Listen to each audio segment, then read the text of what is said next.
The game has finished. West Ham United 0, Brighton 0, which I think ultimately, at the end of the season, could well be a very, very good point. Let me just make that clear now. But my word, that was incredibly boring. That was hard work. If you're just tuning into this review and you missed a game, you've done all right. I tell you now, I would not bother going back and watching that game. But it was, look, I mean, try and take a couple of positives from that. Missing our two best players, my word, we're probably quite reliant on them. Actually, to probably call them our two best players, probably a little bit unfair, but I think we probably need Kudus and Paqueta there to get Bowen firing. That's for sure, because I'll tell you what, it was precious little supply for Bowen tonight. That's for sure. And I think it would be fair to call Edson Alvarez one of our best players. I think that's certainly fair. I've just glimpsed the chat there. Someone said one for the ages, Ronald, and Danny said that was painful. It was a hard watch, but you know it's hard to be sort of offended by that, or it was one of those games that has 3 clean sheets on the bounce for Areola. Really good news, and another, I guess, a decent defensive partnership from Mavropanos, who continues to improve, by the way, and Angelo Ogbonna.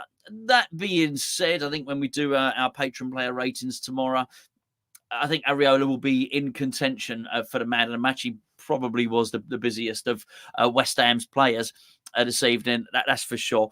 We remain in 6th, so I think from that point of view, it's clearly a very, very good point for us. But my words, somebody's going to need to hurry up and do something in the transfer window because our squad is not up to it. First team, we have got a very, very good first team. There is no doubt about that. But take a couple of the players out, particularly a couple of the creative ones, the net result is we don't create. And tonight we didn't create. That being said, there was a sort of half chance, I guess, a half chance, I think, for Edson Alvarez. But that came via a scramble from the left-hand side. I think Mavropanos had sort of miskicked it, and that sort of allowed Alvarez to mistime it. For relying on goals from those, then we got problems. There was a good chance with Thomas Souček from about 5 yards, something like that. And under normal circumstances, I think he'd have probably put that away. But by and large, there wasn't a lot of creativity. So what I'm about to say now is probably going to sound, overly negative, but I'm just reporting on the game. I do think that was probably at the end of the season quite a good point. We'll deal with the ramifications in terms of what we clearly need to do in the transfer market. We'll do that tomorrow. I'll tell you something though. If you were Maxwell Cornet, you that's it. You are out. If you ain't getting a chance with that when we had so little creativity, particularly from wide positions, then you ain't getting in at all. Look, I suspected in this game that any creativity might have to come from the fullbacks. I said it. What I didn't expect probably was Ben Johnson to pose more of an attacking threat than Pablo Fornals. That's sort of what happened. Unfortunately, with Fornals, it was back to sort of holding wide player, sort of, as a defensive winger, if you like. It was very pedestrian in midfield. I think Brighton probably had the best of it. Brighton probably deserved to win that game. But we also deserved to get something from the game because of our defending, because of the goalkeeper, and because of the work ethic of the team. That team, the West Ham team, worked their socks off. They really, really did. And for that reason, I think, a point is a deserved result. I definitely felt there was a point in the game, might be getting this wrong, but maybe 75, 80 minutes where we thought that was it. No, there was no more counterattacks or anything. We're not even going to try. At that point, I felt we were just going for the singular point at that particular part of the game. It's not incident ridden, that game. There's not an awful lot to talk about, truth be known. There were a number of saves from Areola, although I can't pick. I think there was one absolute world-class save, but he was busy. And on another day, Brighton could have scored. We didn't really have that much punch from set pieces, but then again, we really didn't create too many of them. There was quite a smart set play, actually, which was the chance that Alvarez came from, where we sort of all was clearly a new type of set play where we sort of all grouped together. Some other interesting things, which was obviously Vladimir Soufal wasn't playing today. Johnson was okay, by the way. He was okay. And I think, bearing in mind what happened to him last season, I think he'd probably take okay, with bearing in mind what happened last season to him against Brighton. And what was weird was whenever we had a throw-in from that right-hand side, Mavropanos was taking a throw-in. And I would sort of get it if he had the most giant throw that you've ever seen in your life, but he sort of didn't. And we almost got caught out from our own throw-in with Mavropanos being out of position. So that was a little bit odd. I don't particularly fancy seeing that much of that again. Edson Alvarez was excellent. Okay, let me just say that. I thought he was brilliant, actually. A one, you know, it was going to be, in a game like this, it was going to be maybe the goalkeeper that shone, maybe Mavropanos had a good game, Edson Alvarez. It was going to be players like that really had to do something. I thought that James Ward-Prowse, particularly in the first half, led the press from the front, and it was a decent pressing performance. Actually, let me just say this. Actually, I felt from the team, we pressed really well. Good energy levels. We pressed well. Clearly, our shape was good. We just had no creativity. None. No, honestly, none. And it was, in many respects, I think a little bit frightening, because what you're looking at is, if you're losing someone with their creativity of Lucas Paqueta, who's then going to unlock the defence? What you would have said last season, I think, is if he couldn't do it, then maybe there was someone like Lanzini waiting in the wings. And I know Lanzini didn't finish his career brilliantly with West Ham, but maybe someone like that might unlock something and just do that sort of Hollywood pass or something like that. There wasn't anyone there capable of doing it, and I think that was a little bit of a shame. What I did find odd, actually, was where's my whiteboard? Mitoma came on the 72nd minute. He came on for Ben Rama. Now, I've been a little bit critical of Ben Rama recently, well, because he played crap. Basically, today, I thought he started crap, and then he grew into the game. He was getting better. And at the very point where he was substituted, I thought he'd actually grown into the game. He was clearly getting better. It was really weird to see him hooked, and Mitoma went on rather than Pablo Fornals. So I'm not going to sit here and pretend that Ben Rama was a creative genius and he was brilliant. But there came a point where if West Ham were going to create anything from open play, he might have been a part of it. It might have been a little 1-2 between him and Emerson or something like that. So yeah, you know, it's it was look, one of those things that someone's pointing out we're sixth in the league. I mean, everyone knows we're sixth in the league, and I think you might have to skip back and watch the start of the video. I believe it to be a good point, but what I can't do is sit here and tell you everybody was 10 out of 10. They just weren't. As I say, I thought Mavropanos, I thought Ben Rama had a decent enough game. Edson Alvarez, good game. And look, Bowen was frustrating, wasn't he? He was frustrated. He had no supply in that game at all. And so he sort of had to suffer in a defensive performance. And I sort of, do you know what? I actually don't mind with that defensive performance at all. It's just, you notice that we don't have anything on the counter-attack.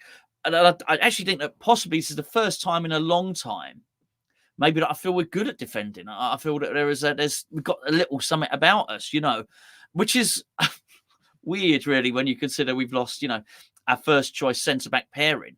And in fact, you can actually make an argument in that game, with Soufal being out, only one member of our David Moyes' established first choice back four was in there, yet we still managed to keep a clean sheet. Yes, they had their chances, they had their moments.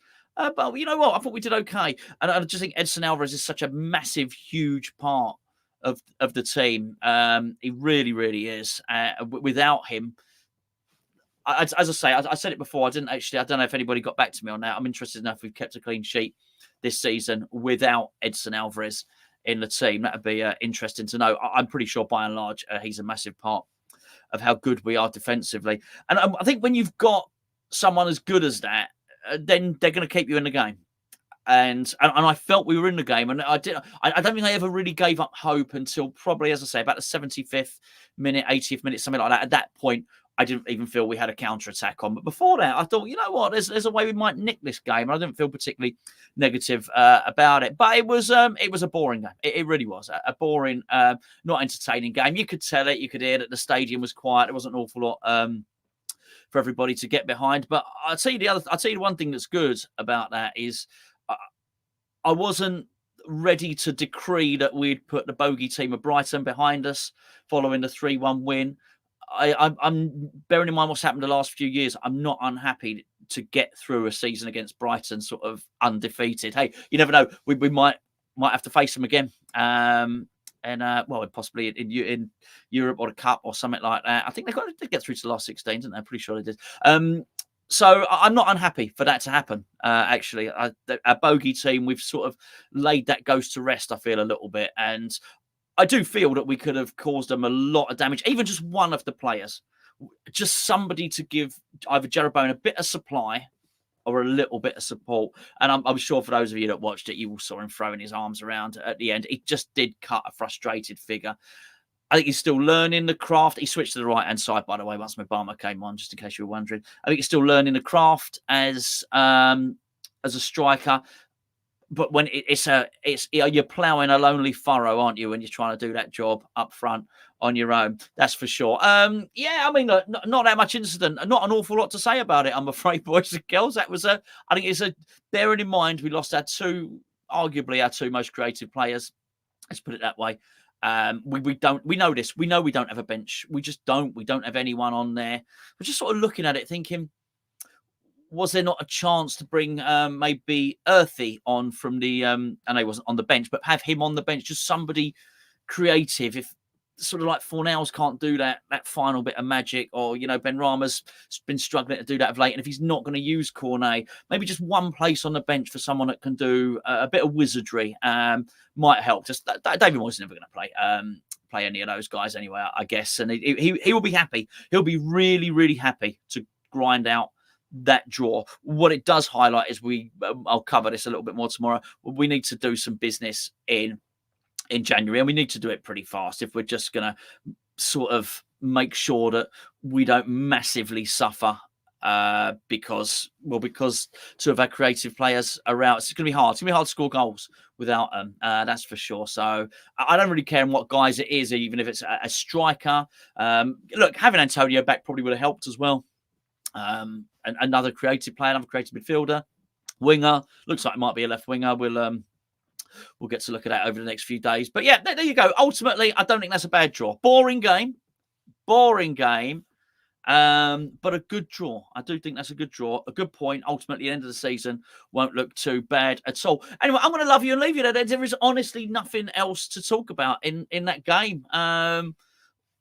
Well done, Ariola. Well, as I say, Mavropanos keeps on improving. Back-to-back games for Ogbonna. Johnson, bearing in mind he had a nightmare against his team last season for him to come through sort of unscathed. Picks up a card. It could have been a bit dodgy for him. Edson Alvarez, well done. Anyone else think Souček looks a bit knackered? Looks a bit knackered, I thought, actually. Not surprising, actually. He's been played so much. But, yeah, look. All good.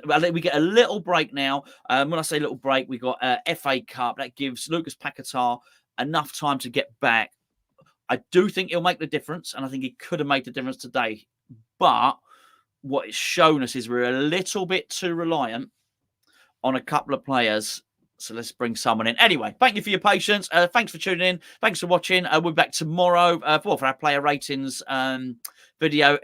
In the morning, it's gonna be an easy enough one. That's gonna be a bit of a tap in, actually, the player ratings for tomorrow, which is a little bit more than actually no, we did get a little chance for a tap in, I guess, didn't we? But yeah, overall, not a bad point. West Ham still 6th in the Premier League, going into the new year ahead of Man U and ahead of Brighton. And I think if you'd have said that at the start of the season, I think most of us would have taken it. Anyway, thanks for tuning in. Happy New Year, everybody, and I'll catch up with you tomorrow.